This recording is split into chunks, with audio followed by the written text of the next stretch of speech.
રાજકોટ જિલ્લાના ધોરાજીથી જૂનાગઢ તરફનો ઓવરબ્રિજ માર્ગ વાહન વ્યવહાર માટે આફત સમાન બન્યો છે।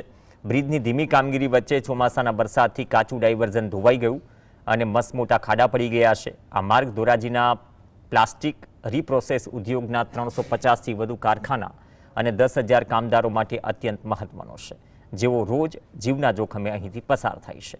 વારંવાર રજૂઆત છતાં તંત્ર દ્વારા રસ્તો સરખો ન કરાતા ઉદ્યોગકારો ભાજપના જિલ્લા ઉપપ્રમુખ રાજુ બાલધાએ તંત્ર અને કોન્ટ્રાક્ટરની ઘોર બેદરકારી સામે આક્રોશ વ્યક્ત કર્યો અને તાત્કાલિક કામગીરી કરવાની માંગ કરી। બ્રિજનું કામ ચાલે છે, ખાડા પડી ગયા છે, રસ્તામાં વાહન ખૂંચે છે, બધે પડે છે અને બહુ હેરાનગતિ છે, તો થોડીક ડાયવર્ઝન નથી તો થોડોક સુધારવા માંગણી કરી છે। કેવી સ્થિતિ છે રસ્તાની? રસ્તાની હાવ ભંગાર પરિસ્થિતિ છે। કેવો થઈ ગયો છે રસ્તો? રસ્તો હાવ બેકાર છે, ખાડા બહુ પડી ગયા છે, પડે છે, વાહન ખૂંચે છે, હેરાન બહુ થાય પબ્લિક। બધા જવર બહુ છે આ માણસનો અને કોઈ વ્યવસ્થા નથી।